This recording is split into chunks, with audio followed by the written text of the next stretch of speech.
gentlemen, we may be approaching a fateful hour.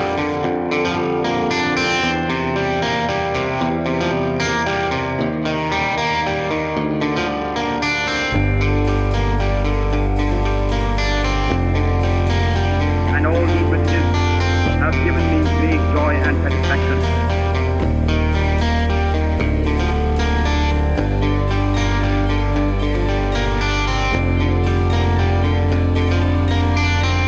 मुझे संदेह नहीं है कि जनता सब राजनीतिक दल और सब नागरिक इस समय एक हैं। This is a momentous hour in world history.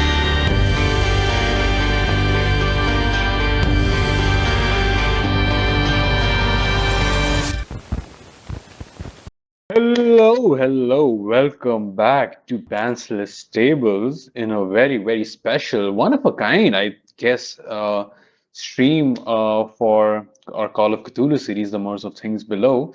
Welcome everyone. We are here, we are without pants in winters, and we are very, comfortable in our homes wherever we are, and we're going to go through some questions and talk about the campaign itself. We're going to talk about the support we got from people, the support we got from corporations, I guess. Yeah.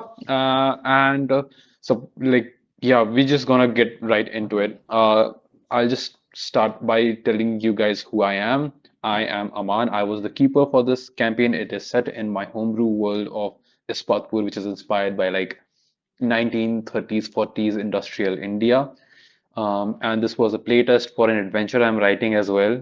These guys didn't know about it, but now they know. Uh, it was like extremely fun running this for them, and I will throw this over to them, starting with, you know what, let's start with Lewis. Hello. Okay. Hi. I'm Lewis Wolf. I played Varen Ashwin. I did the character art. Yeah. Should I pass it to someone, or do you want to? And next, P, you can take it over. Hello everyone, I'm Agent P.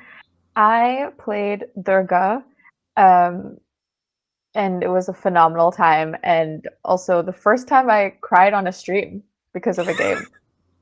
So that was fun. Yeah, that was, I did not expect that. I didn't completely did not expect that. Next, we come to James. Hello. I was playing Captain Archibald Wentworth Leah, and I may have damned the entirety of the world by being greedy and in love, like you do, Like you do. you know, Yeah, like you at do. the expense of minors. It's completely fair to be honest. Just another Tuesday, really. And next lastly but not the leastly, we have Maria. Hello, I'm Maria. I played Valeria Val Espinoza, who is definitely doing fine and is way definitely happier than I thought. That's a lie. She's so much sadder than I thought she was gonna end up. But it's fine. Everything is fine.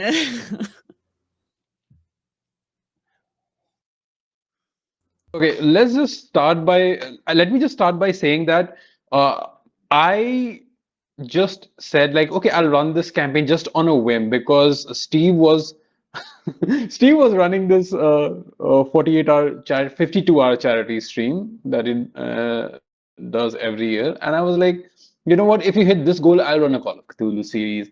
And like 2 hours later, or something like that, we hit it, and I was like, oh, well, I guess we're logged in now, so we have to do it. So that's how we started. And oh my God, like the support we got from everyone, like especially from Chaosium, holy shit, that was next level. I wasn't expecting that. Really, glad that happened for us and for Pantsless tables as well, because that's a huge step, in the right direction, in the bigger direction, I hope. And yeah, like, uh, well, I don't know exactly where to start because there are so many points that I can start this Q&A from and, talking about this and that.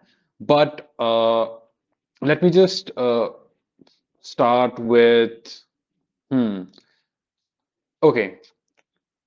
So, before we actually get into the Q&A, we had sent out a form where we asked viewers or friends of ours or people who had watched or even our players to, submit questions like, hey, what do you want to know? What was the things that our dear keeper left out, held back? There are a ton of things. So, so there's a question, what was the inspiration for this campaign to the GM, that is to me, and to all the players, what inspired each character? So, first of all, I'll get to the inspiration for the campaign later. First, I want to throw it to the players, and I want you to tell me what inspired each of your characters. Let's go like the opposite direction now, and let's start with like the saddest of the characters, Maria, who played Val. Oh, the saddest player to talk about the saddest character. So the way that I make characters kind of depends on what system I'm playing. For Call of Cthulhu, I definitely try to have a general idea if I want them to be more like brain savvy or like brawl savvy, like physical versus mental versus emotional forward, whatever kind of thing forward. Try to in this case I rolled for my stats first and noticed that I had rolled a lot in like intelligence and education and power, and I was like, okay, I want to have, this is an intellectual individual. My first thought was basically making Milo Thatch from Atlantis: The Lost Empire, and I was like, no, Yes. I've played that character before. So I wanted to be a little bit similar but different enough.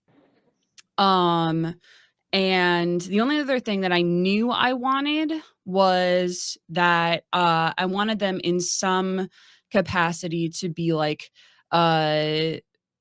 referential to my heritage, to my Latin heritage. So I tried to pick like a name that very much evoked that. And they had to be gay. That was just, those were like that was the baseline. But outside of that, it was really kind of talking a little bit with ideas that Amaan had brought to the table when we had talked about character ideas. And thinking about what kind of an individual would live in this specific world that you had given us. And I didn't really want them to be like super antagonistic towards the way society was, but definitely not in line with the status quo. And I think I kind of default that to most of my characters. They're a little bit like secretly rebellious. I always inevitably make tragedy happen to my characters. In this game, it just kind of happened that, family members were missing and or perished in sad ways. I think there was I had written it down as like a backstory letter type thing that Val's dad had passed away and left the store to her. Well, not left the store, but the store was her father's and he had passed away. And so she had taken it up as kind of like a remembrance to him. But he had also passed away unexpectedly and strange. And like, I have a penchant for making tragic characters, and this was a great excuse to make another tragic character. I think that's roughly, and then it's just kind of like, adding things like the fact that I have a twin, and building little by little out based on how we're playing and how learning more about the world and all that. That's me. Mhm. Yeah. Next, coming to the one who made the shit go down in the final moments of the series, James. Hi, it's me. I'm the problem. It's me. So Archie started out as an excuse to wear a bowler hat that I had bought from a local prop store. First and foremost, I'm like, oh yeah, no, this is gonna be great. And Business I'm like, all right, expense. every character needs a trope, and the trope that I leaned heavily into is money is a superpower. And I'm like, all right, so in Cthulhu, what does money get you? Money gets you more skill points than anybody else. And I liked the idea of you presented this world where on paper it's very much like the government is terrible and you're all like everybody is help I'm being oppressed. Very, very Monty Python government quote. And I'm like, okay, but hear me out on this. What if he just follows all of the rules and is happy about it? And not from a like, oh, I see what you're doing and I'm on board because I'm evil, but because understanding the rules of the game and following them through with a certain kind of divergent rigor is more important than having fun with the game itself or the point of the game. Like, it's like the math of TTRPGs are arguably just as fun as the storytelling if you're into that sort of thing. If you're a math person, it's very, very enjoyable. So I leaned really heavily into, okay, money is a superpower. I need somebody that can exist in the society that is accepted because they have influence. And I didn't get to use a lot of how I built Archie as like a socialite. For instance, like his charm skill was at like a 90. It just didn't come up much. But he also needed connections, and that's why I wanted him to have those social structures and primarily a family, because going insane in Cthulhu when you are a lone wolf and don't know anybody or have any family or connections or care, it isn't tragic. It's just kind of sad, right? And it needed to be tragic. So that's kind of where I was leaning into, and I wanted to make sure that he had a past with some kind of tangential connection to what we were dealing with. It wasn't the same, but it was close. And having that brokerage let him tangentially experience a lot of these objects as they're coming through, and just be able to flex understanding the rules of the legal system in the game. It's like, oh, I got this thing and it's technically contraband, Maria. I'm sorry. It's just a thing. So I've filed the appropriate paperwork and it'll be picked up in 5 to 7 business days, as is the rules. So, 5 to 7 business days and it'll be sitting in that cage over there, ripe for Them's reading. the breaks. It's how it goes. And I loved playing in that space, and it was good. And then reasonably playing the straight man in the group of like, you're mad. No, come now. We're just like experiencing the effects of being underground. Like, And as far as I know, and correct me if I'm wrong, the only literal straight man in the group. in character. In the character. In sense, character, yeah. I'm queer as fuck. Listen, every group needs one straight man. We have to have our token minorities somewhere. Right. But it was interesting. And again, he was very much. I realized that my laugh came in delayed. Being the only Caucasian person in like the group, and probably one of the few in Ispatpur, being the foreigner, I sunk a fuckload of skill points on the build into being able to speak the same language as everybody. Power of money, it's a thing. But yeah, it was really good, and the world will suffer for it. Like it's like You bet. I bet they will suffer for it. And we'll come to that. We'll come to that point of the world suffering eventually. But you spoke about tragedy and everything, and who else could have a more tragic, kind of like happy but still a more tragic ending than Durga? P, tell us what inspired Durga. I just wanted to play my name, so I did. And I really I really liked in the in the little guide for Ispatpur, I really liked that there, you had like the government, the soldiers, right?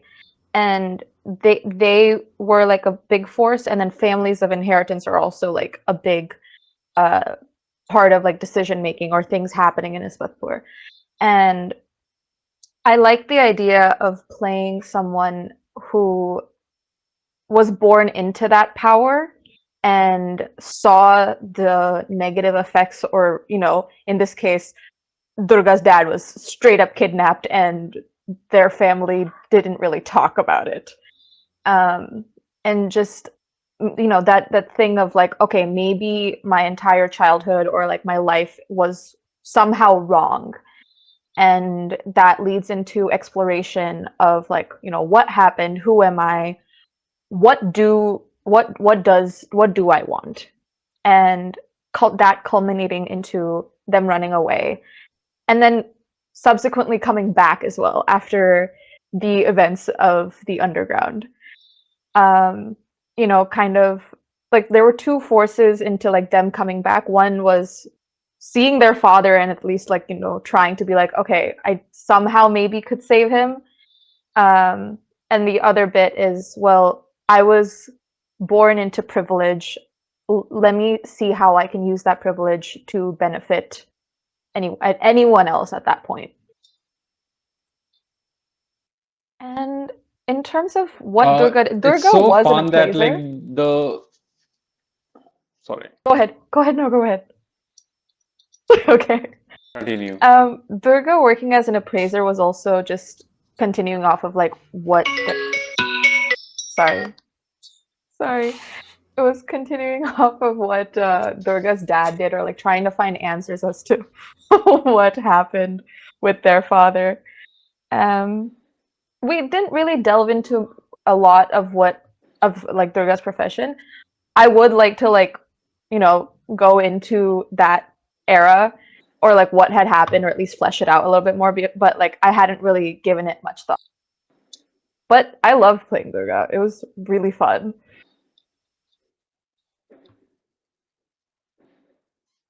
I love Durga so much, and uh, it's funny in a way that okay, but if anybody hasn't watched the VOD, you can check out the actual play. Well, actual plays are long, but considering the length of other actual plays that you see, it's like 2.5 hours. You can probably knock it out in like a week or two if you want to. That is, if you don't mind seeing the technical problems on the screen sometimes. Well, I'm not making a good case for our actual play, guys. I'm so sorry. What I meant to say is, it's funny in a way that um, the way we ended the campaign, we pitted one who is born into privilege and the other who has played the game and came up to privilege, and they are kind of being pitted against each other by playing the rules. So that was fun. But on the opposite end of this spectrum, we couldn't really get into it. I really wanted to, but that's fine. On the opposite end of the spectrum, we had Lewis, who had such a mysterious past and where Anne came from. Uh, like I had so many things planned. We will get into it, but tell me what inspired Veran Ashwin. So first things first, this was my like first time playing Call of Cthulhu, and also like the biggest like AP thing that I did. So I'm like, okay, what would be the easiest thing to do? And so like if my acting is bad because I'm nervous, no one will know. So that's why I made Varen a very paranoid person. Okay, because I'm like, yeah, like if they're very like paranoid or anxious, like if I'm anxious, no one will know. Acting 101 with Lewis. I'm a voice actor. And then Big brain move. beyond that,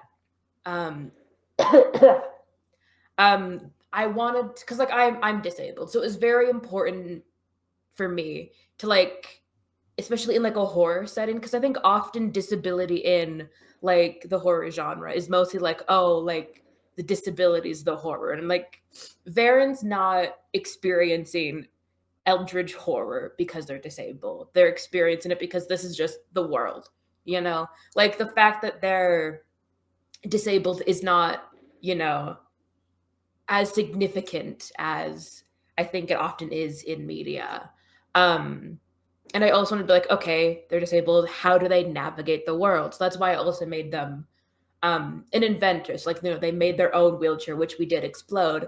But, you know, I got a very Star Trek TNG kind of vibe from it, where like the disability is there and you can see it. It's just it's not the focal point. It's not the focal point. Right? That like was it's like the in the future nobody will be disabled versus nobody will care. Nobody will care. And then, the accommodations are just there. Yeah. And then I was like, okay, well, why are they, you know, super paranoid? Because I need things to make sense in narrative. So that's why I made like their biggest fear is the unknown, because what a horrible thing to have your biggest fear be in a Call of Cthulhu game. So I really did kind of build Varen for tragedy and like, oh, you want to experience your worst fear and maybe die here. I did kind of set them up for failure in a good way, I think, because it's narratively interesting. And if nothing else, I will always do anything for the narrative. Yes. I love that so much. It actually, like, I was so glad to work with you, you know, discussing Veran and like how Veran navigates the world. I'm sorry, what were Veran's pronouns? Was it they, them? They used Or any, I think. Or he, him? It was, I think they used like any. So, yeah, right. Yeah. So one of my favorite parts working with you, especially about you know, how to navigate or how to, you know, implement your inventor background. I'm like, yeah, I mean, the first thing that came to my mind is literally, let's make it like totally fucking steampunk. Let's make them like the coolest looking dude in Ispatpur. Like that was my whole point. Like I have to make Veran, I have to make them look cool. And honestly, it was because I've done so many actual plays. People really don't talk about characters having disability. Or in fact, this was my first encounter with a character in character creation where the character has a disability as well. So it was really like it was in fact educational for me to talk to with you about it and how to represent such things in a way that doesn't feel how should I put it? I can't find the right word for it, but it doesn't feel like, you know, tokenistic, or it doesn't feel like patronizing. Like I especially did not want to have that feeling, because it gives me the ick, like, oh, like I have seen patronizing things because like I'm an Indian or a Muslim or whatever. I'm like, no, I don't want that. I wouldn't want that for anybody else. So yeah, that was especially fun. And I especially talked about, you know, your wheelchair having a motor, because I knew at some point it's gonna get blown up. It's gonna get blown up, and I'm so glad that the way like it got blown it's gonna up is how it happened. Molotov wheelchair. Yeah, I know. Uh, hell yeah, hell yeah. Um, and in the first session itself, which was really cool. Um, and literally ended the episode on a bang. Um, Yep.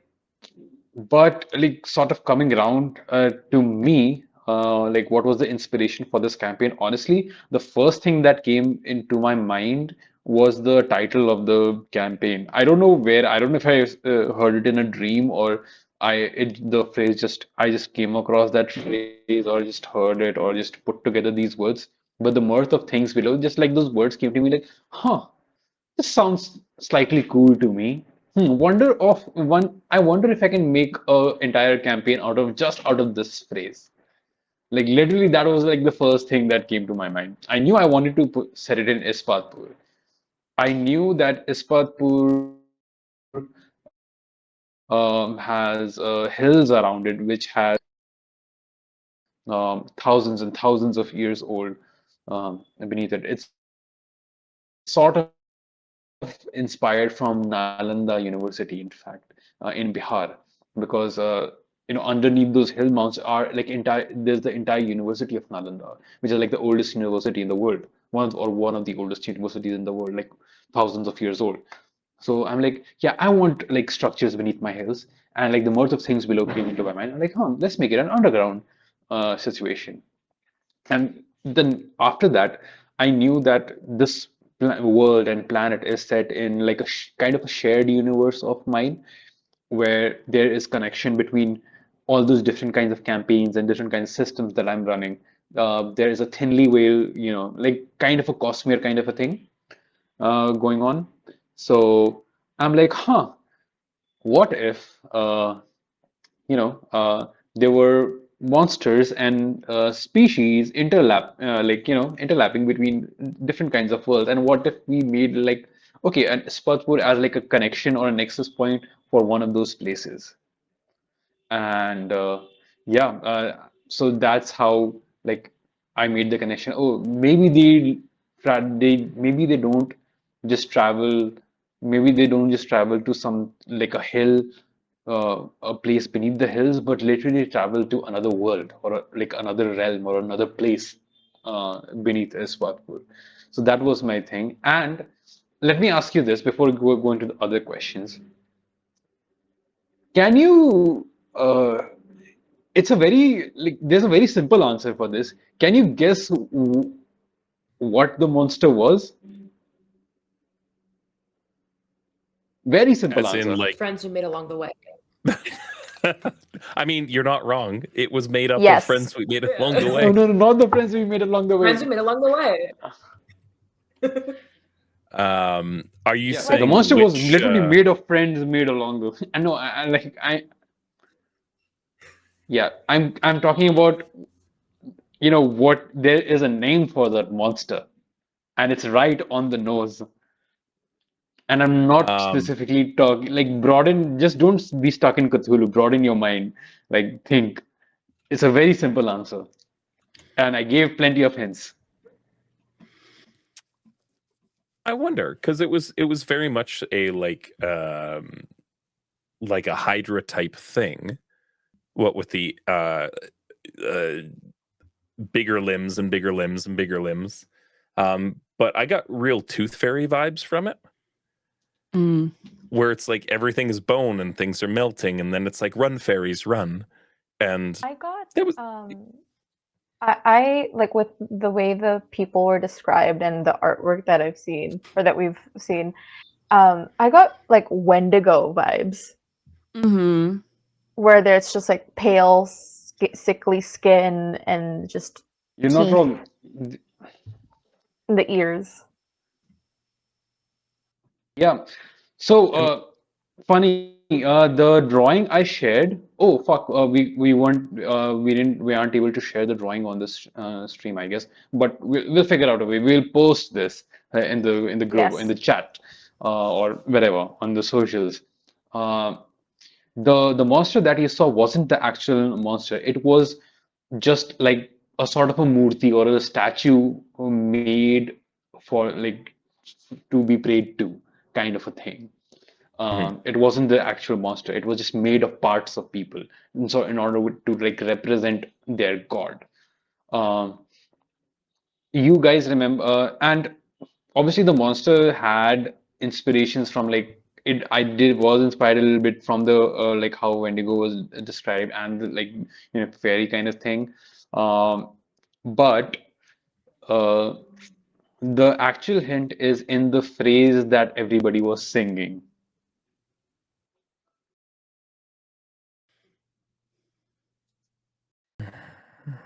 Behold, it Behold. comes. That thing. Oh, it's the beholder. It's a behold. It is a behold. It's a beholder. That was Okay. like the main. That was the monster.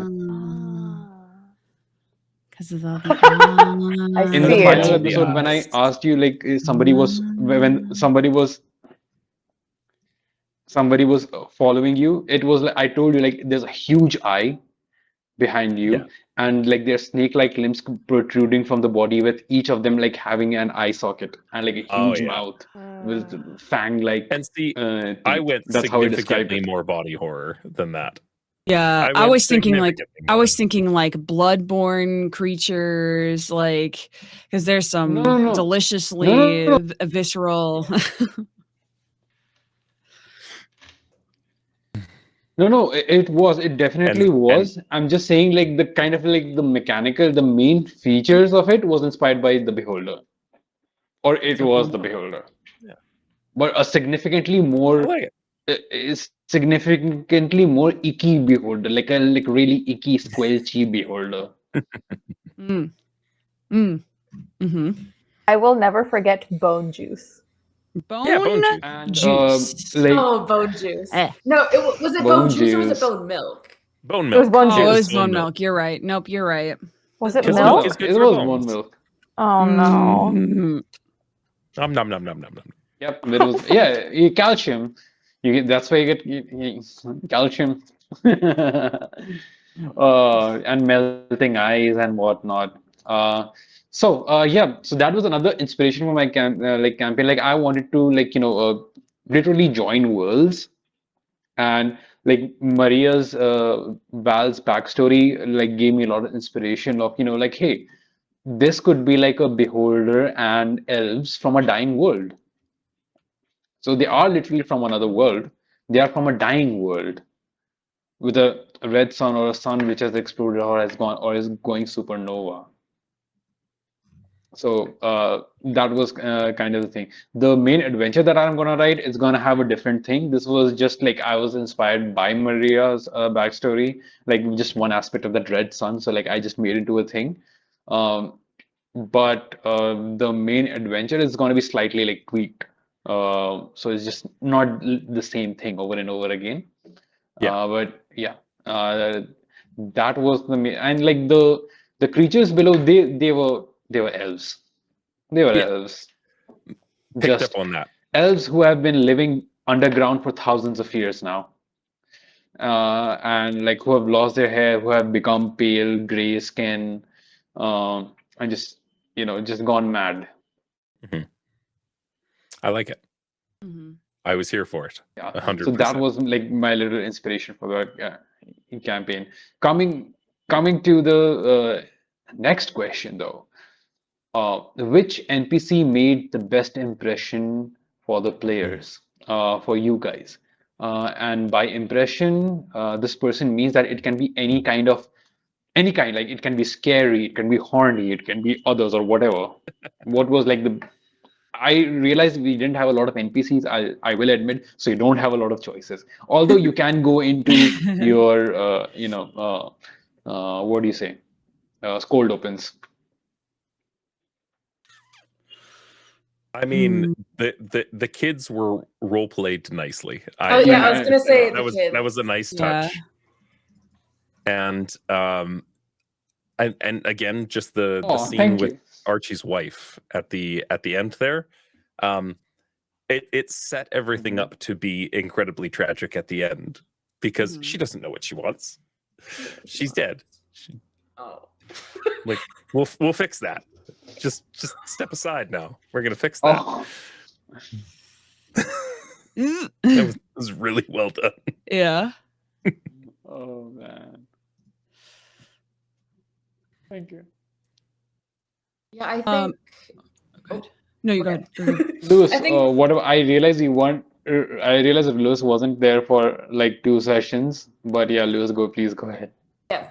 So I think for me it was like, especially during Varen's Cold with like the kids, because when they're like, "Oh, he went to fairyland," that's when I connected like them being like saying like, "Oh, run fairies." I was like, "Oh shit!" Like that Yeah. was my "oh fuck" moment.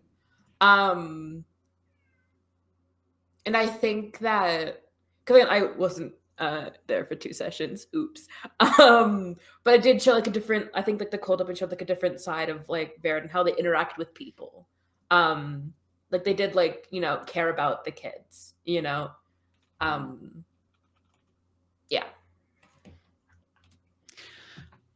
I Lewis, spoiler: the kid is fine. yes. The kid is fine. Lewis, did you get a chance to watch the last episode? I'll be so honest. No, I have not yet. Oh, you're in for a treat. I even think the last. I'll be so honest. I don't know if the VOD is oh, up, shit. but the live on Twitch might be. That's true. By the time this is aired, it might be up on YouTube. That's true. But the thing that I was going to there's a couple so I'm gonna cheat and pick two. One is Durga's father, particularly in juxtaposing from the flashback scene to when we see them in the last episode. Like the interactions were, I was almost in tears. How like you how like how real they felt as the parental figure, and how there was definitely a connection there. It was a tragic thing to witness as an audience, but like in a beautifully tragic way. Personally speaking, the interaction between Val and their secret agent person in the background, who is their absolute technical crush, but also not. Who knows what that strange situationship is?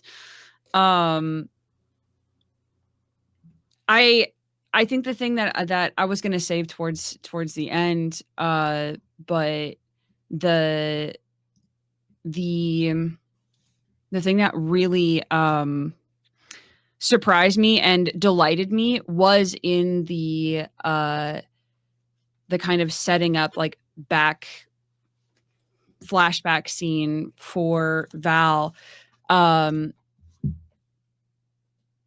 establishing this relationship between Val and I always, even though they're so important, I always forget their name and I'm so upset that I do. Veer.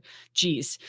Establishing this relationship between Val and Veer and how it had gotten a little bit messy. And then you deciding that Veer is just going to kiss Val was like the best thing in the entire world and set up the most tragic, like, downfall in my the entire plan was like, oh, and now it's going to be the worst and the best for Val, but the worst for Val, best for me. So that the first interaction that we see between Val and Veer was like, also we had a lot of V names in this game, I'm realizing, Okay. which is why it's so hard to remember, and I'm part of the problem. Yeah. You are, but also the jumping back and forth, I thought that there was a character named James because of how it was phrased a couple of times, and I'm like, oh, there's somebody else in the room named James. No, I'm Archie. actually. Son of a bitch.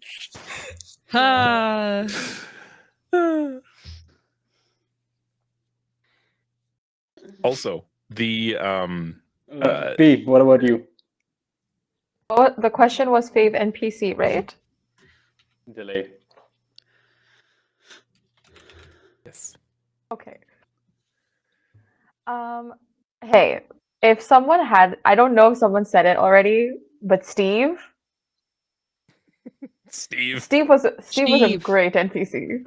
Yes. Steve was Oh, great. they haven't. Oh, yeah. Honestly, came in with such enthusiasm and left pretty much the best way to leave.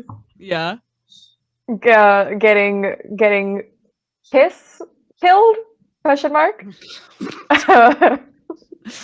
Smooched to death, like it Smooched to was a death. missile smooch.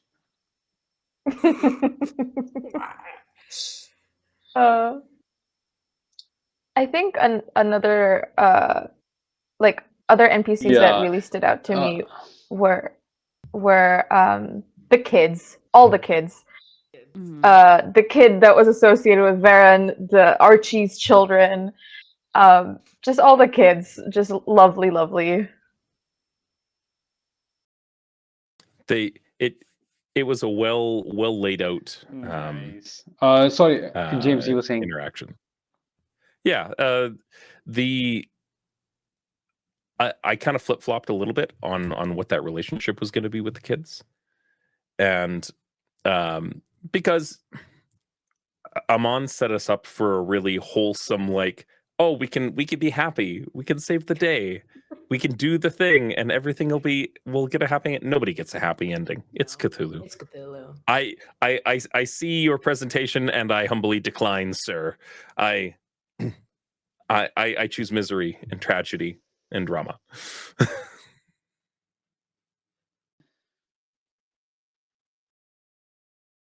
Hey, that I absolutely love that because uh again I know Cthulhu is all about, the tragedy, the drama, facing like literally like describing the most terrible things happening to your character and everything. But I still want like to leave a little bit of door open, like, hey, maybe somebody can can get the good ending, so maybe somebody can. So I just leave that little bit of a door open for everyone. But that's just me. Like, they can choose to walk through this door or they can choose to dive into the well. Well, and that's It's up to why them. I specifically asked to go last, because I wanted to make sure like everybody got a little bit of hope and a little like just a little bit of like something. And the best kind of pulp games come from having a space where somebody has experienced this before for the next adventure. Like I love the idea of another crew playing within Ispatpur and seeing this wealthy socialite that is kind of a cult leader and needs to be stopped.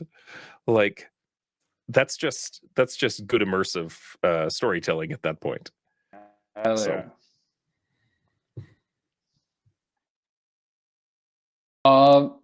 Coming to the next question, we're talking about, you doing like certain moments. This is a good question. What was the clutch move of the campaign? If there are multiple, tell us all about them. Tell us about all of them. Molotov So, wheelchair. anybody wants to Molotov Molotov wheelchair. Immediately. Abso- Molotov wheelchair. absolutely. Immediately. Molotov wheelchair. Was inspired, was iconic, was never the same, would never Yeah. be the same. Would never be the same. 07 to the chair. Mhm. Like, it was so incredibly good. Yes. Like no notes. No notes. No notes. Literally no notes. I want that animated so badly. Yes. I think like with Molotov wheelchair, I right?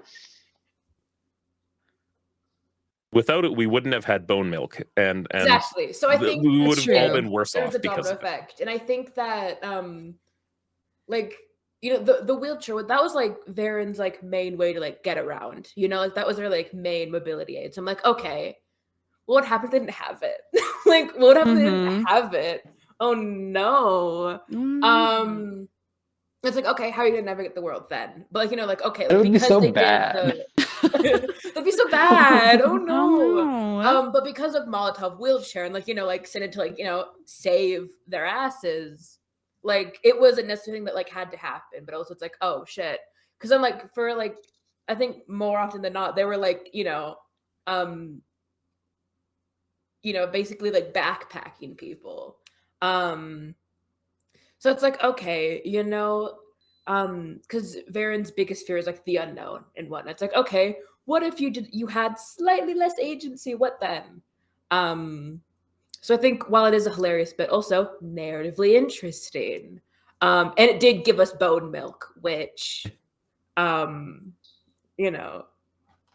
bone milk. Milky bones. milky bones. Initially I thought that okay, the chase will last, like maybe like 15 minutes or so. I was trying to set up a thing for there are going to be consecutive roles and we can explore a bit of a mechanic from Call of Cthulhu, but I expected Molotov Vija to come much later in the campaign. I expected it to come at some point to come into play for this moment. I was like, we're doing this now. We're doing this now.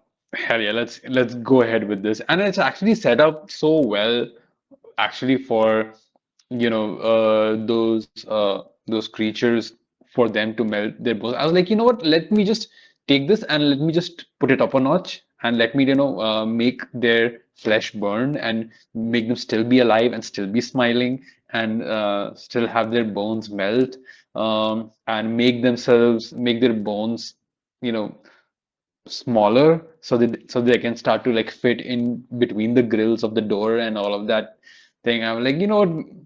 Since they have done such a clutch move, the monsters, they can't physically attack them, but I can make it like as icky as possible in the can make it worse, description. yeah. Like, hey, you did this very good. Now it's time for some bone milk. It's time for some bone milk. Well, because listen, it made the Yeah, horrors worse. Very much so. Yeah, I know. I like you guys so much for playing along with it because it gave me more fuel.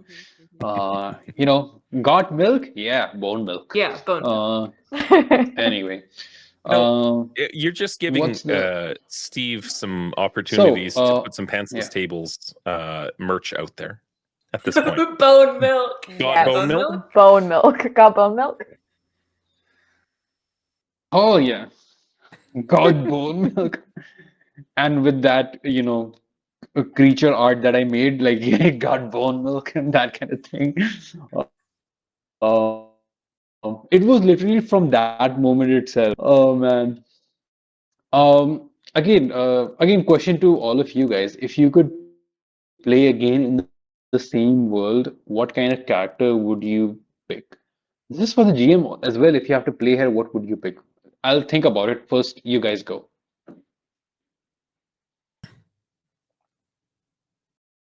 Ooh. Let me just say it shouldn't be just for this campaign, but you can think about like Ispatpur as a city, as a world itself, not just the Mirth adventure part. I think I'd like to play like a more physically motivated person, as in like brawl versus Yeah. brains. Mhm. Specifically I'm thinking of like someone, maybe even an older individual who may have at one point worked in the mines or did some sort of like hard labor and maybe Yeah. saw a few too many strange things and strange happenings.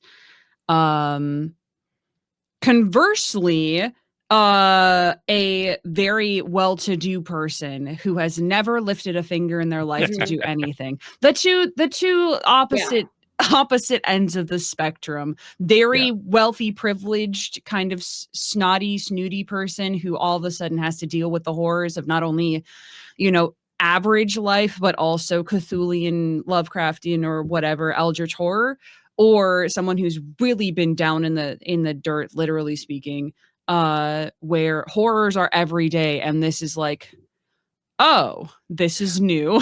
I get this really tropey Elle Woods from Legally Blonde vibe Yes. of like just walking up and be like, "You think you're horrific? You have not seen my hair in the morning before I use my product. 100%. You don't even understand. You don't even Mr. Milkman." 100%. Absolutely. In the same vein, I really like the idea of doing like, I built Archie very much as he's invested in the world of mankind. It's like law and society and social structures and that sort of thing. And he suffered poorly for those choices. In every time I tried to be able to see something or understand the natural world or like know anything about fucking geology. And I really like the idea of what do you do? I like rocks. I'm a geologist. I don't like people. I like rocks. And you know what? You're kind of like rocks. Let's do this. Like, and just having very much a much higher investment in physicality and like the natural world of like Milo Thatch, 100%, like leaning very heavily into the Milo Thatch archetype, but severely portly. I'm thinking like Jack Black in a in that Jumanji movie, very much so. Yeah. What about you, Durga? I think I really like the Nakuda, the sailors. I know they're like far away from Ispatpur, but I would just love to have like quite literally like a fish out of water kind of situation happen. And nice pun. And see what that would entail. Either that or like I really want to get into like the heart of Ispatpur in that like Shiraj Indri's descendant, maybe. Like Shiraj Indri's great grand person. I think either of those two would be fun to explore and delve into. I think I would maybe do like sort of the opposite of Varen, because like Varen's whole thing was like, oh, fear of the unknown, and then like, you know, their fears were then justified. But I think if I played like, you know, like just a guy TM where like they've never experienced a horror in their life, you know, like, yeah, like maybe magic is real. Like sort of like how Archie was like, well, this is probably fine, you know? This is probably fine. And then being like, oh, because I think like then like, you know, like them, yeah. What about a them frat, going bro? insane would be more like, oh, fuck. I would love to see a frat bro soldier. God, like one of the I soldiers love is a playing frat bro. Bros in TTRPGs. It is a favorite pastime. It's either like Giving a me fat ideas. frat I bro love or like that. a himbo. No, it's great. Oh yeah, I can totally see that. Next Oh my game. god, yeah, I'm enjoying that. We get Danny Quatch Uh, at the For table. me, Just oh my, himbo frat bro. Yes. Him and Jesse Jurdock. Let's go. Yeah. Let's go. I'll poke Danny and see if he's up for it. Listen.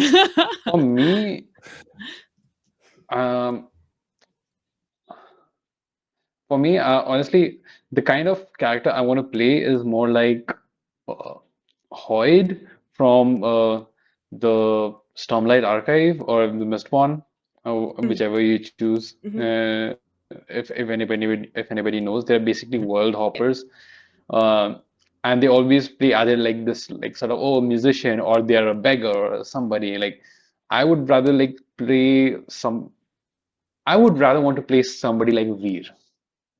Honestly, I love Veer's character so much. I so Me too. And so loved does writing Vaz. them. It It's was great. I'm so glad. so good to write them, and yeah, oh yeah, we have that in common. Yeah, that's great.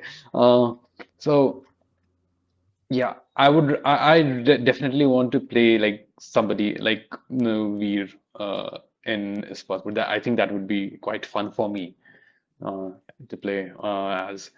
Also, Durga, you mentioned the Nakhodas, and the Nakhodas are technically not technically, but they are kind of like descendants from orcs in like for this setting Oh. or for this thing. They were like nautical orcs kind of thing. Hmm. Uh, Very interesting. like descendants, they aren't like, I don't know, they can be called half orcs or something. I don't know. But I'd also describe them because they had like two teeth sort of jutting out from their lower lips. So that was kind of a hint to like what they are or who they kind of are. And another piece of lore drop, uh, the thing that you saw, like that cosmic wonder that you guys saw in the middle of the ocean, that's kind of a bridge which they can use not just to travel the seas, but to travel to other worlds. Nice. And Val, that's where your sister was going. And your sister is technically a champion for an evil god.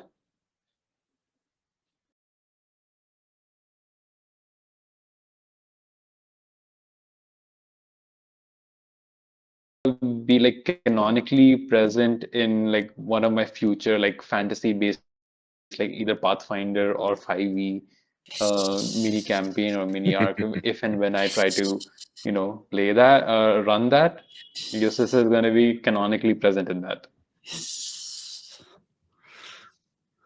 Yeah.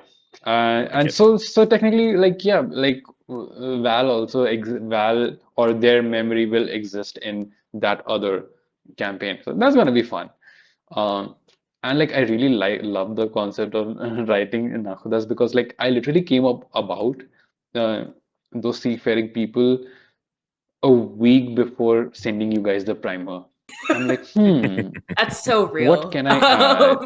What does my world needs? I like it. Amazing. So I'm like, okay, fine. Like I'm only talking about landlocked places, landlocked countries and empires. I'm like, there has to be oceans in the world. There must be people traveling in those oceans. Who are they? Mhm. I'm like, oh, they are nakhudas, which basically means sailors in Arabic.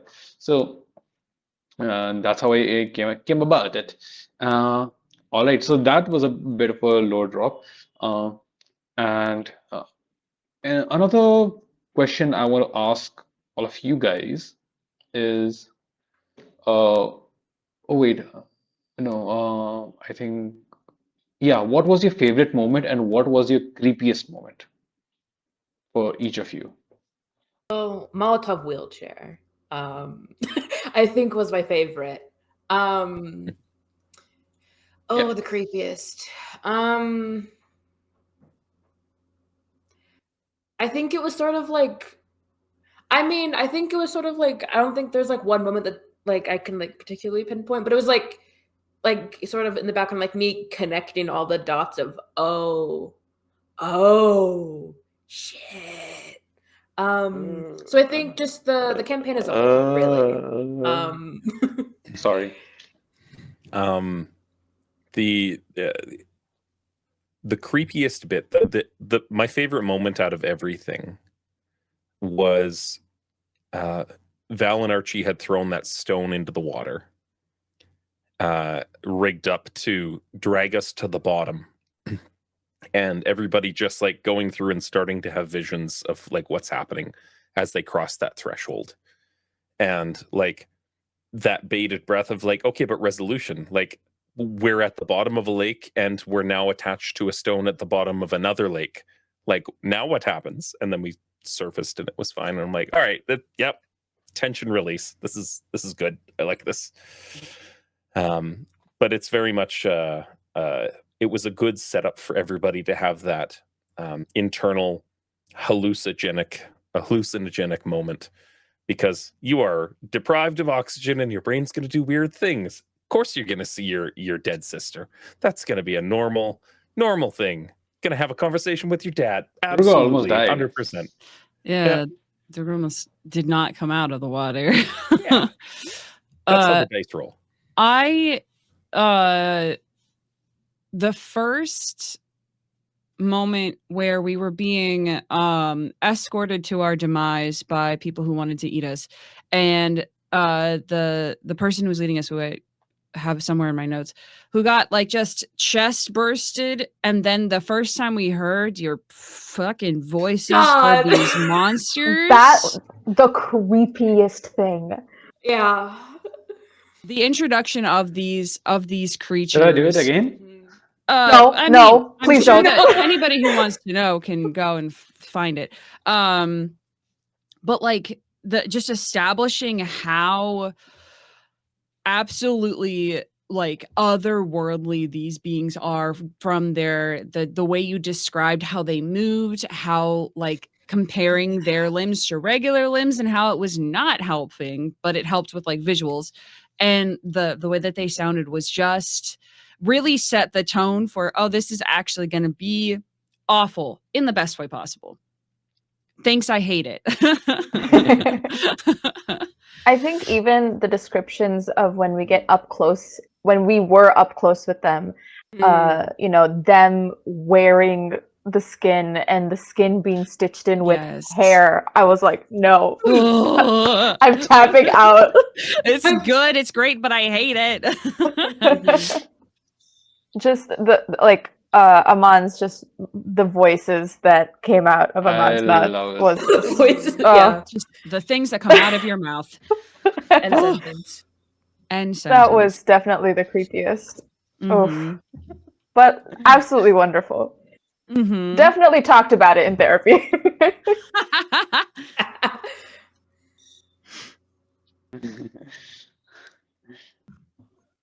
I don't think I can answer this because like I'll be like biased, but yeah, I worked on that voice. You know, like I had like my partner saying like, Aman, what are you doing? It's so weird. He's just I'm in like, there I'm practicing. practicing. Practicing. It's important. Vocal warm-ups. Vocal warm-ups. Yeah. You know, I'm just picturing Amaan just alone in his room going, you know, like... It was pretty much that. It was pretty much that. Yeah. I wonder if I'm missing anything or any What was point that I wanted Steve's to favorite make moment? particularly. What was Again, Steve's favorite scary What was moment? Steve's oh favorite yeah, what was creepy Steve? moment? Yeah, I Steve, wanna know unmute yourself, Steve. please. You were a character for 2 seconds. You were in this Moment and game. creepiest moment. Hello. Hey. Hello. Yeah. I think for me it was the "Behold, it comes" over and over. With the creepy voices and the Amaan special effects added to it. I think that was the, and then the first time we see the big creature at the end of episode 3, I believe. Yeah, those two were big for me. Yeah. I love it. Actually, like the favorite moment for me was actually something that I did not expect it to go the way it did, but I actually intended for Lewis to meet Durga's father's first because Lewis mysteriously disappeared. Um, but because Lewis wasn't there in like the final session, I was going to start off the session after the cold open with Lewis uh, being meeting with Durga's father, underwater, and them being able to speak to each other, and then Durga's father releases Lewis onto the surface of the lake, and that's where you guys come and um, trying to go and save Lewis, and then disappearing beneath the water itself. Like that was like the thing. And Lewis, that's where you also realize like the train which was attacked, which James got to know about, and like people missing, and like the children, lots of children were there who were supposed to go to the, what was it, hostel or something like that. Like them missing and them being attacked and them being taken away. A lot of those people, they were sort of kidnapped by the people. Like I didn't actually flesh this out, but what I had planned to do was like the people from like the jails, they escaped and then they captured all the different peoples from the train. But one of the people who were captured was the kid's uncle, who was taking that kid to the hostel. And that's why he talked about fairies. That's why he was talking about fairies, and that's why when seeing you, he talked about fairies. Uh, and but the kid himself, that boy, he was able to run away because I didn't want to like that just like it it wasn't doing anything. It wasn't serving the story. It was just making it sadder for no apparent reason for me. I did not like this. I didn't choose that path. So that was the thing for me, and why canonically the fairies that lingo existed. And yeah, like I told, the kid is alive. The kid ran away. He's safe, and Durga's father was able to tell Lewis that, and that's why Lewis realizes that, oh, the kid is safe. Sorry, Varen realizes that, okay, the kid is safe. That was the point. And uh, honestly, when P and I were role playing the meeting between Durga's father and Durga, like I had not thought of how it was going to go. I was just spitballing that thing, and P's network was not very fast, so like they were appearing blurry. So I did not even realize that they were crying, and I'm like, and then somebody told me they were crying. Like, oh shit, they won. Okay, I'll send you the clip. I Don't did worry. a good job.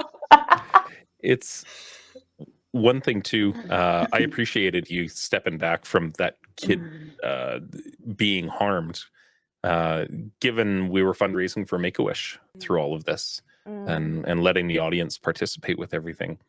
Exactly, so exactly. we've, That also today's actually that was one of the yeah, go last on. days for Roll for Wishes that we're doing organized play, and everything else is just going to be kind of one-offs as people want to do. But the total that we've raised so far works out. I did the calculation because you liked it last time. Is 901,000 rupees that we've raised through all of the TTRPG games. So just about $11,000 US. But yeah, We raised so 9 far so lakhs. good. Oh my god. Wow, Yeah. that is awesome. I appreciate you That is guys so cool. offering up your characters' bodies Yeah, for it. like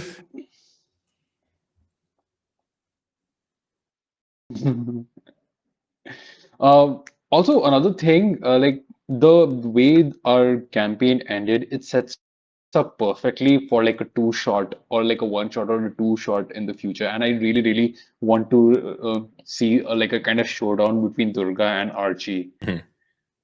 Yes. Like I want to, I'm a fan. I want to see that happen. Absolutely. And Yeah, for sure. Maybe time zones maybe that will aside, happen. Maybe we'll see that. Maybe somebody else will run it. maybe it's in a different system. Maybe it's in Lasers and Feelings instead, or like Eldritch Feelings. Yes. We'll talk. Kendall We'll talk. Obscura. We got this. So you've joined a cult. Yeah. Welcome to the TTRPG community. That is true. I mean, what's a bit of Cthulhu without a cult? Right.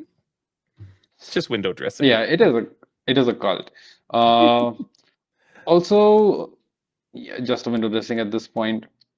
I spoke a lot about, the kind of lore, but I really wanted all of you guys to have like certain moments where you feel like some sort of catharsis, because one of the most important things for me is for each of the players to have at least one storytelling moment and one like moment for them to shine. So like especially the cold open for me is like an essential part of all my games. Like there has to be like a cold open where like at least one player can shine, can have a moment to shine for each session, like a moment to themselves. That's why like we had one with Maria, we had one with Archie, sorry, James, we had with P, we had with Lewis, and like and that's something I borrowed from Spencer Stark, because like he's the one like I like usually go to when I have to like think about, okay, how do I want to tell the story? And he has a very cinematic way of telling these stories, and I got really inspired by that because we come from like filmmaking backgrounds, and that lends to it and all that kind of jazz.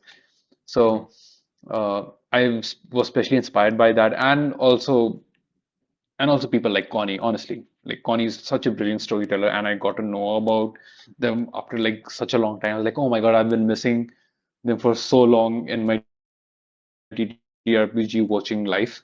So yeah, I'm so again borrowing things from all these great people, which is amazing.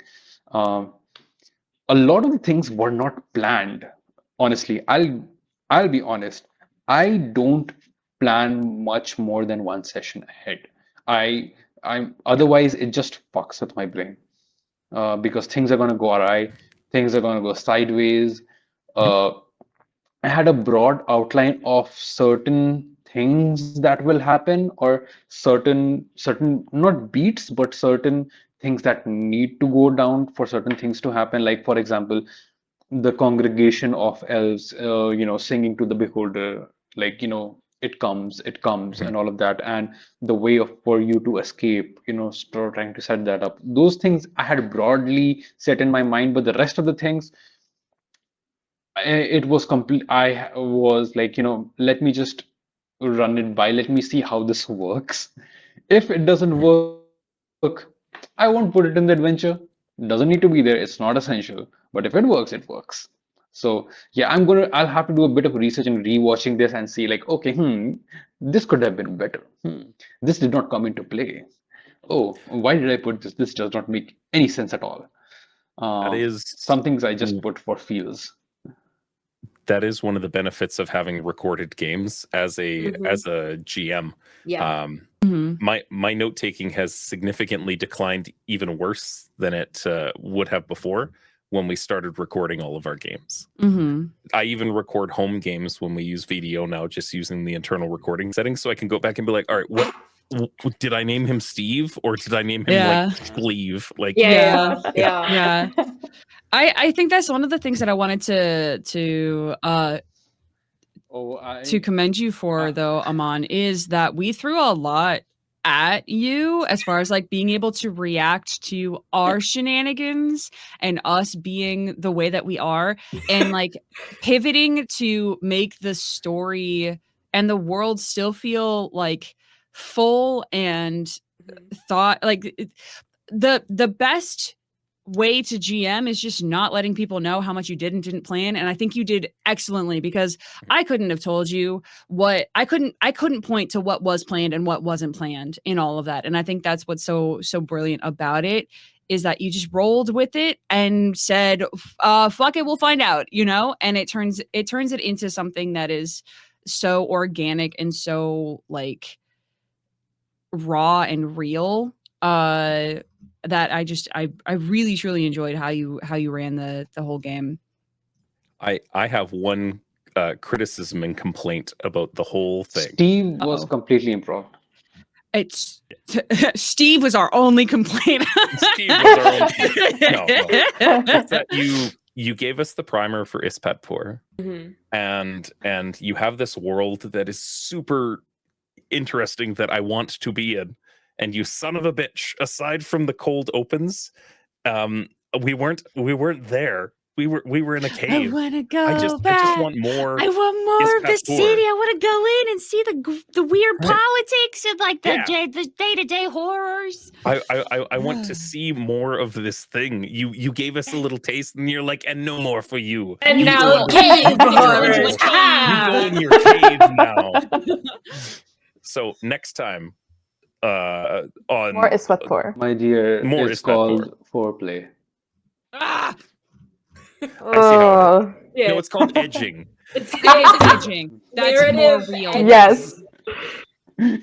Daddy needs release. All right. Yeah. So that said, on that note, jeez.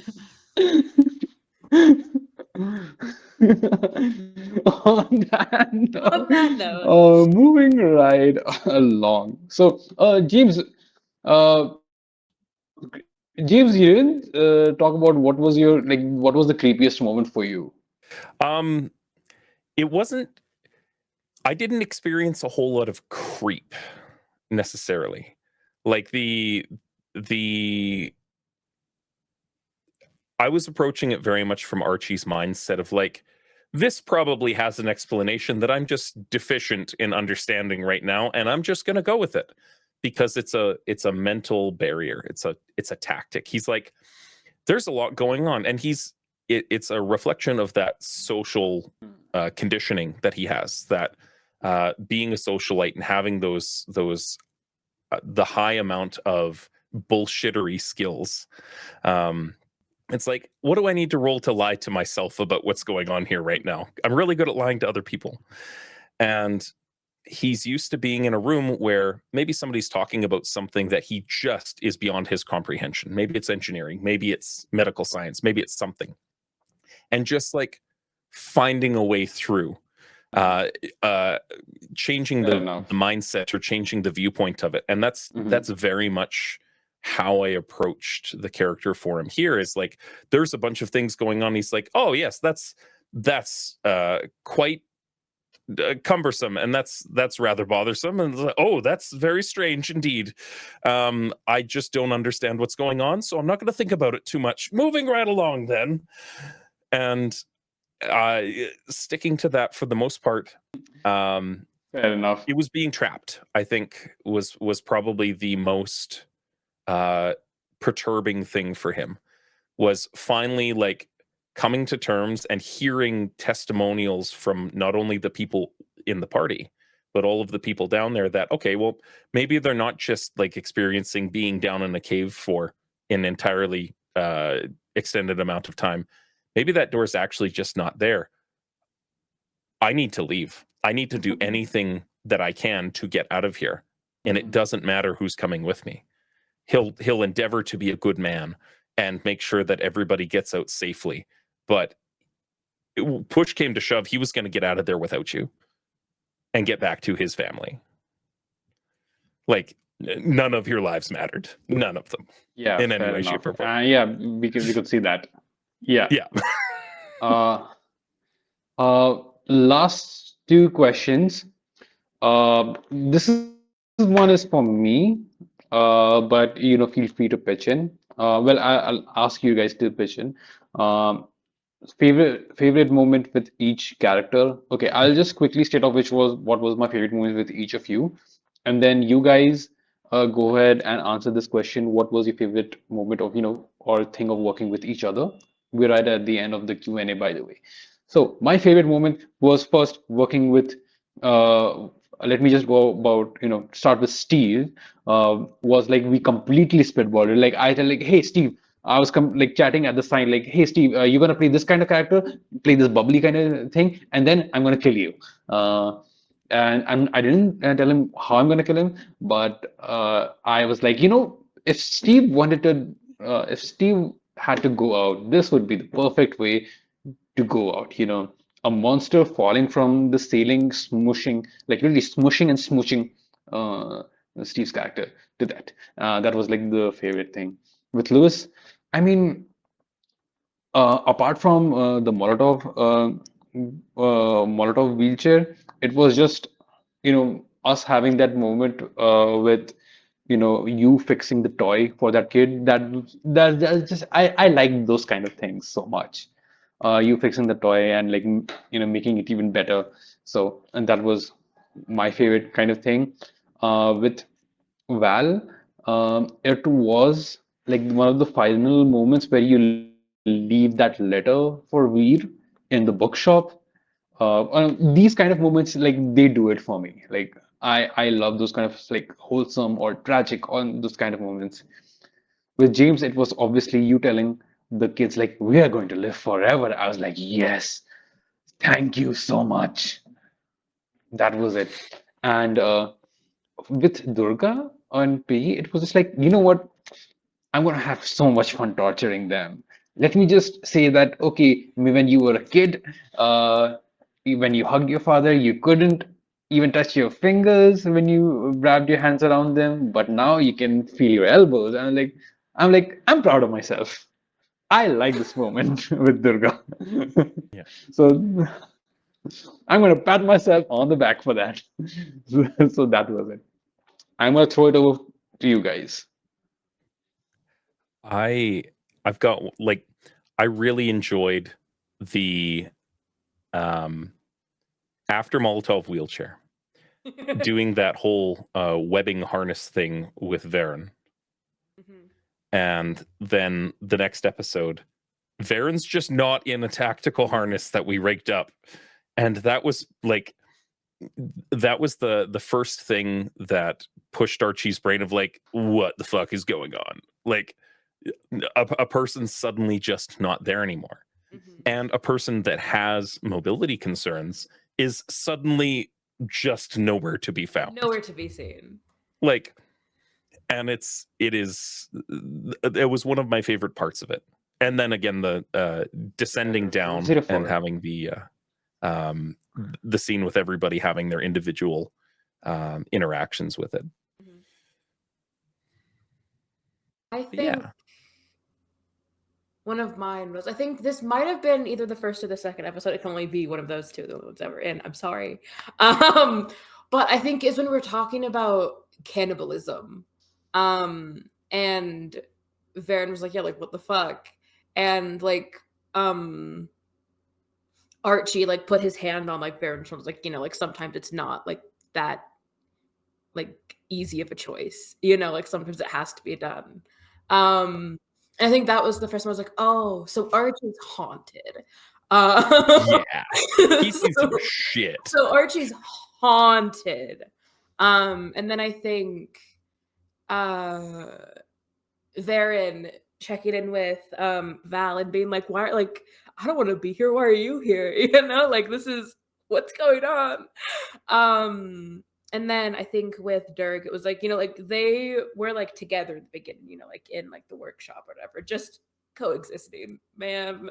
Who knows what their history is, but they have something. I like it. They have something. I feel like I shared a handful of these already, but so some of my favorite things were not necessarily in character, but were just like y'all being people. For example, as a fellow visual expressionist, Agent P, I loved watching your face journeys.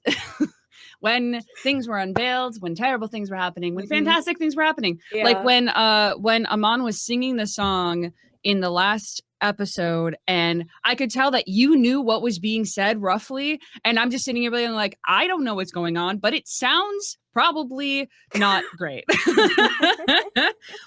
It was delightful. It was so wonderful to just like watch you experiencing things and just finding delight in that as a fellow person who experiences a lot of games and shows it on my face. James, the dedication to the character choices that you made for dear old beautiful character. Archibald Winsworth. Wonderful, beautiful Archie. The sticking to that like straight man character through and through was such a good thing to play off of. As like a character who understands that no, there's more than just what we can see and what we can perceive. Like before getting introduced to all the horrors, a person who was open to like other potential scenarios, being confronted with someone who was very like not necessarily black and white thinking, but very like by the book thinking, was so fun to play off of and really kind of added to like I think a little bit to the idea that these are different kinds of people who think very differently about the world. Also, the dedication to the mustache game was... The dedication to the mustache, yeah. Thanks, my wife hated it. She hated it so much. We appreciated your sacrifice. for you, Louis, I loved working with you specifically on like the character design for all the Oh, I characters loved and the because art was the art amazing. was fantastic. Thank The art you. was incredible, and being able to work like you showing the dedication to like make these characters look like what we thought, that like bringing it from our brains into reality with your own like flair to it. I love working with artists as an artist. It's great. And you were fantastic to work with on that. And it really made these characters like real visually, which was lovely. true. And of course, Molotov Cocktail wheelchair was Molotov wheelchair. forever. Amaan, I've talked about you forever and ever, and I always will talk about you forever and ever because you're incredible at creating the as I because I wrote it down because I couldn't remember, giving us a full and vibrant sandbox to just destroy if we wanted to, but then also giving us a full and vibrant sandbox and then throwing us into a cave as was mentioned before, which is a super it's you still made the world feel like it was a lived in and vibrant world, and then took us as people who are established in that world and tossed us into something we were not familiar with, which is underground and dark and sad. A cave, you know. And much like what James said earlier, you son of a bitch, I want to play in this world more. It sounds so good and so cool. Listen, narrative edging, we'll get there. We'll get there. I loved playing with you guys just in general. The vibes were immaculate. I think with James in particular, I like the commitment to the bit of like, yeah, everything's fine. Everything's okay. Nothing is wrong in Ba Sing Se. And that's that was I love that, and the juxtaposition of everyone else being like, there is something wrong. It's like, no, I'll just take pictures and we'll be fine, and that's great. I will find out later, and I will show you evidence that this was just fine, and that you were just feeling hysterical at this point. It was all in your head. Yeah, we are playing rules as written. We just, that was very much the inspiration of like the rules as written. I understand the rules all the way through, and this is a little strange, but there's probably a pretty good explanation for it on page somewhere. I'll look that up later. And the way now we are kind of pitted against each other, and I can't wait to like get into that in some way, shape, or form in the future. Louis, again, oh my god, the artwork was incredible. Just literally like giving you just words and then getting back art and it being so perfect was so lovely. And of course, I mean, hey, Molotov wheelchair for the win. I think Molotov wheelchair for the win. That's one of my favorite like TTRPG moments, because in home games in particular, there are things called Lewis ideas. Merch. So Lewis ideas. I'll sit while everyone else is like like playing. I'm like, what could I do in this moment? It often leads to my characters dying, screwing over the rest of the party, getting injured some way, shape, or form. But I was like, okay, listen, this has a motor, and there's fire attached with the lantern. If this gets shot, it could happen. Even on like a smaller scale, just the wheelchair running over Val. Yeah, running over was beautiful. Like first episode, just getting run over by a wheelchair. Just and I think also all of you guys are just great to work with the art. I think especially James and Maria got the most, where I'd like basically like stick my hand under the door, like, hey, is this good? Any changes you'd like to make, please? And then there's like little Easter eggs, I think, within the character design. Like the Val's like tattoos or whatever. I used this one like thing I found on Google that was like Necronomicon like font or whatever. Yes. I'm pretty sure they spell out different things. I think one is fuck.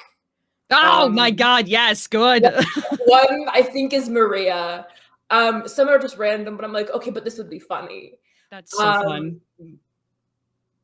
Yeah, and then there's other like little Easter eggs, like Varen having clothes that are ill-fitting because I don't have that much money, or like, okay, what if I spend so long on this color palette for Durga, because we were like, okay, red and green, I don't want it to be Christmassy. We don't want it to be Christmassy. That was the Yeah. we had. That was the thing.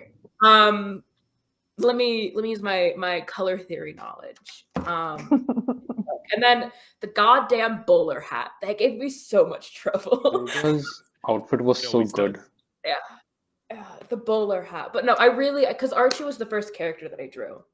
And the tie was a Oh, bit the of a- tie. I'm So I like, was that's not attached to his neck. No, I didn't even realize that first. I was like, oh, you're oopsies. It worked out in the end. Do you wear neckties ever for anything, Lewis? Sometimes, yeah. So like, Okay. I know how ties work. Grace where grace is given, though. Like if you Just don't confirming. wear cravats or neckties on the regular, sometimes the dimensions can seem a little weird. No, Because yeah, ties yeah. do terrible things and nobody should wear them because it's literally just and a then noose. some of the reference God, but they're pictures, it was like different. so It was a whole sexy thing. though. They can be so like.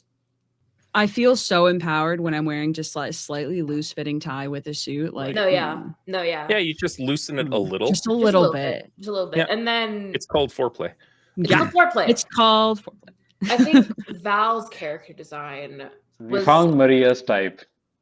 Yeah, the type that I like to dress myself in. A suit Yeah. with a very loose a tie. suit, yeah. Me, sexy. But I think Val's character design, I think, was one of my favorites because I just thought like the vibes were cool. Because like skirt pants, hell Yes. yeah. Oh yeah, there was some stuff that was like you couldn't quite like it wasn't like super necessarily obvious from like just the amount that was on screen. But yeah, Val had suit pants. The shirt, the white shirt was literally the shirt that I was wearing during the show. Because I was like, I like this shirt and I have it in my closet. Please put Val in this shirt so I can be And then I think exactly this like, character. into the character, because I knew that like you guys were like dressing up, and then like being like, oh no, I did good because this does look like what they're wearing. Yes, the fruits of my labor.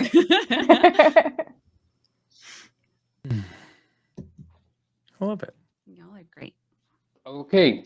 I think with that, we come to the end of the Q&A.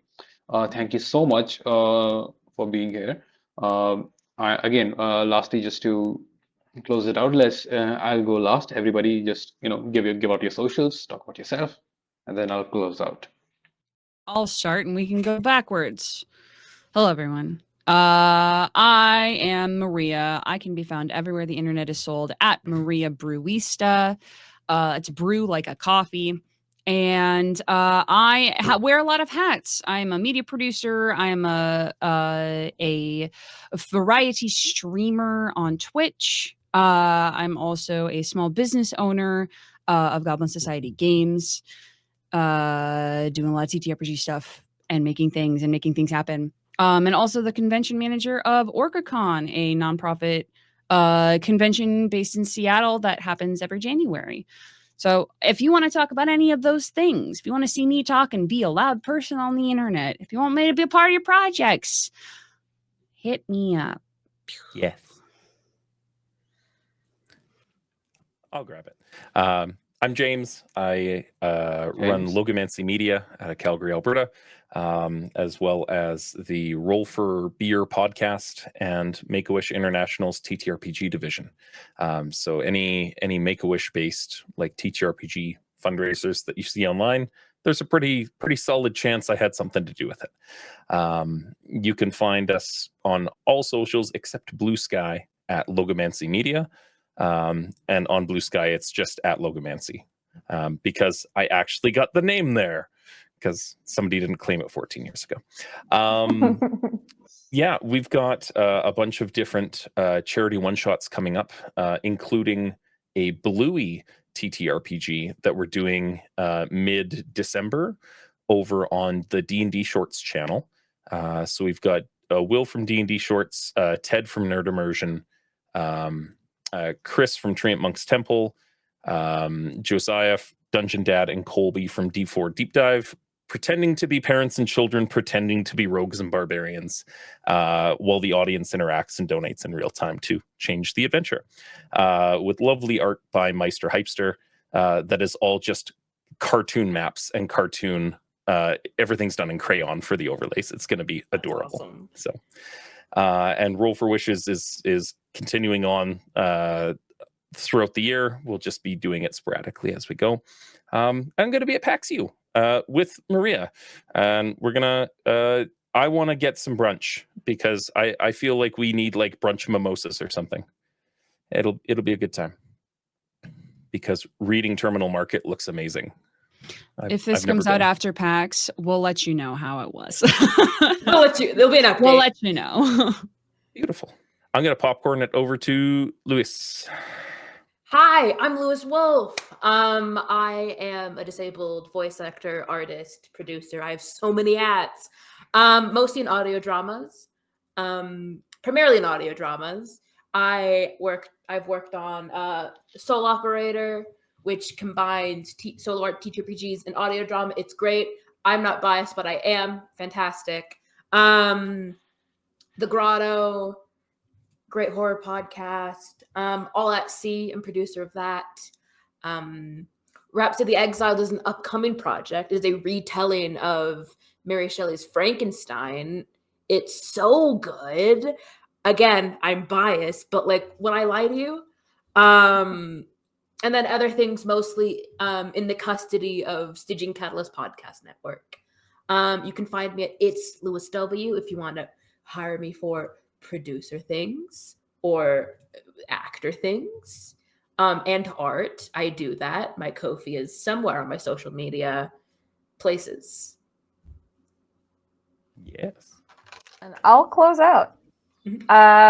Hello, I'm Agent P. You can find me on Instagram at the.agent.p and on Blue Sky at theagentp, which I also managed to get because no one else had taken it. I am an actual play performer. I've been on Pantsless tables as both a player and GM. And there is a YouTube playlist that I've made. It's in my link tree that is on my socials. Yeah, I'm just excited to see what Pantsless Tables has in the future. Yeah. And I hope I can play with all y'all again one day.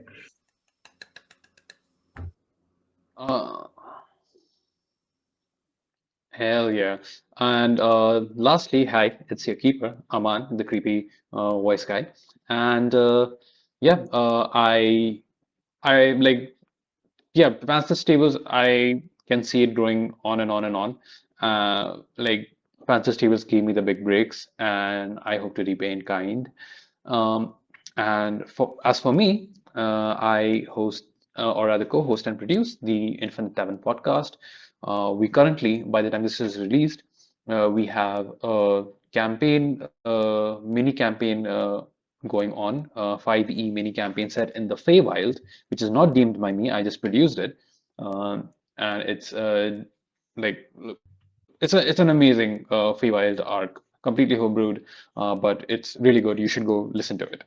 It should be out now, at least the one or two episodes of it.